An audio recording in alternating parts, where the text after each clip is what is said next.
Sessions at Sunrise, a way to begin every morning. Most mornings, I'm up to see the sun. I'm used to thinking and feeling in words. Living in words, my world is living and the world is living me. I wonder what will animate me today or what will go away. I find myself in the realm of a hope dealer. I have no suit to put on, just learning to be me, not fancy, just a lot clearer. Am I doing all I can to preserve great leaders? Am I doing all I can to bring great parents to children and great leaders to organizations? I ask the emerging sunrise to release me from shunning the mystery. The world does not have to be beautiful to work, but it is. So let's meet it where it is, pay close attention to things, and see possibility. Welcome to Sessions at Sunrise. This is John Davidson, and I appreciate your attendance, your presence. I appreciate you giving a generous listening to this podcast, Sessions at Sunrise.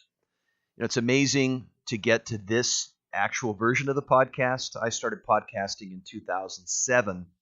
That was almost 150 podcasts ago, and I started with a show that was parallel to my coaching engagements called No Hype Allowed. And so this has evolved into radical creativity. I did 25 of those shows, and then I went into what I call Mach Zero.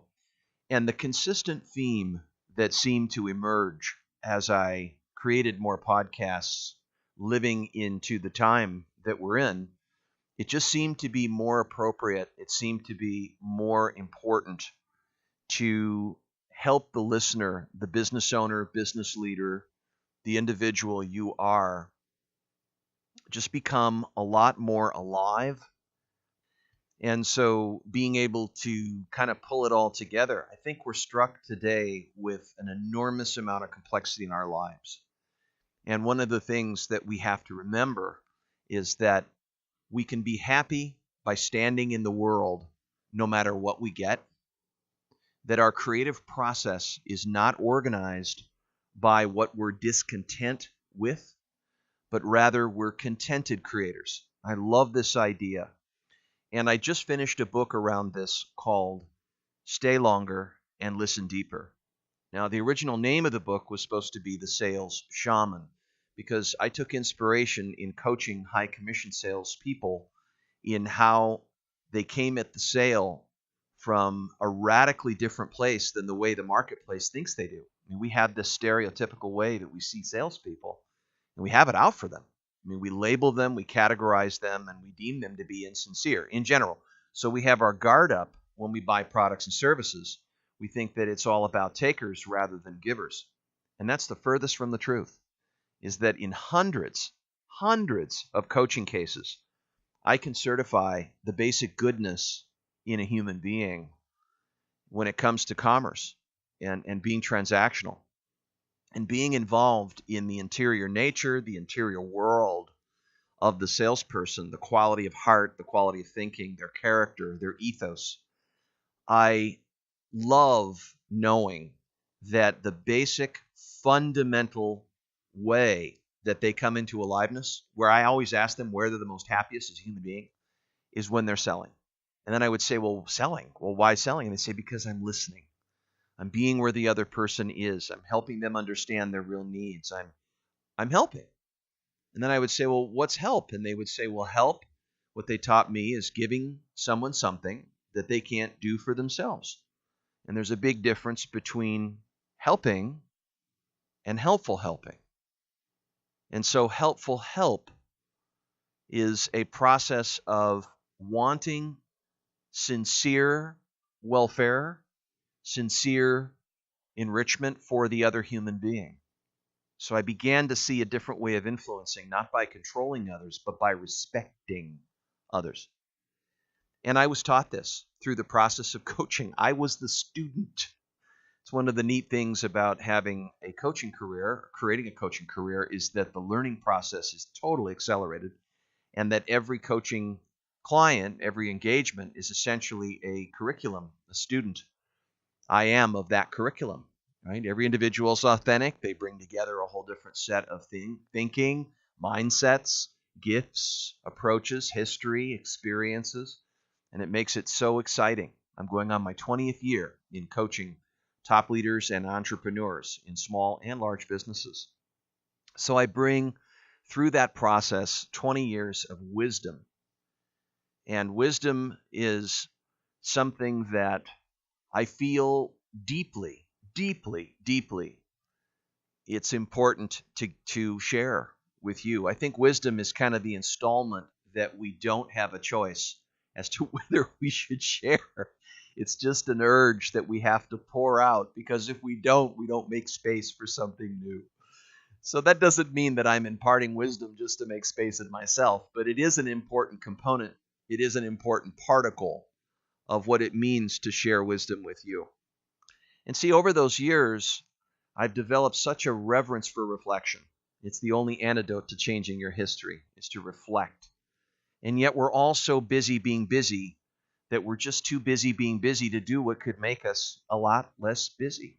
Yeah, we're in this incessantly frenetic way of operating where we're in this human doing existence rather than in the being.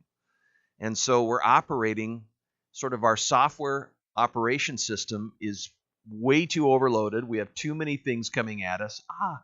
And we can't get to all the different things that matter to us. And so, even the thought of having a life plan or the thought of creating something new, a lot of us are feeling tethered to so many things that are cluttered up in our life. How do we even make space for what matters to us? So we fatalize it, right? And so we just we can't beat them, so we'll join them. So rather than be grown-ups creating our dreams, we're given-ups. And yet a lot of us don't know it. We're just reacting and responding like a man in a labyrinth to whatever comes at us in the circumstances. And then we work on our attitude and we say, well, I need to have a better attitude. Look, tell a mother who's raising 3 children to have a better attitude, you'll get punched. Why have a positive attitude? You don't need to have a positive attitude. And I think this piece of wisdom is so important, probably the most critical, is it's about being honest and telling yourself the truth. It's about creating what matters, even when you don't have the ability to have what matters. Still knowing what matters is an essential thing because you're being true to yourself. And so I like to take a lot of walks. I like to take a lot of kind of journeys into nature. And I've developed a really important aspect of my life, which is this relationship with nature. And one of the beauties of this, one of the neat takeaways from being out in nature, is that it's a great communicator. When I go out in nature, I go to the ocean or I go to the desert, my 2 favorite places in the world. I love to wander in the Sonoran Desert or go out in the Sea of Cortez, for example, and to enjoy those nuances.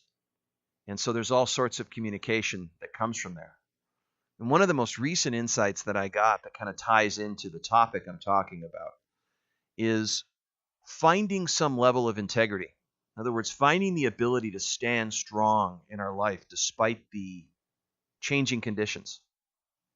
To be able to take a stance almost as if our soul was the backdrop, was the placeholder from which everything else is observable, is witnessed. I think at some level we kind of forget what adds meaning in our life and what we're doing service to in terms of our vision and what really matters to us and our fundamental values and aspirations. So we misdirect our choices. And rather than organize our choices by what really fundamentally matters, we get caught in the rules, the socialization, the shoulds, the ought tos, the woulds. And it's very superficial. And we can't seem to quench our thirst on the material acquisitions either. Rather, we really want a fulfilling life, but we're living an impressive lifestyle.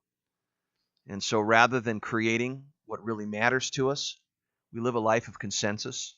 We live a life of selling our soul to the things that we think other people think, or we are what we own, or we are what we do.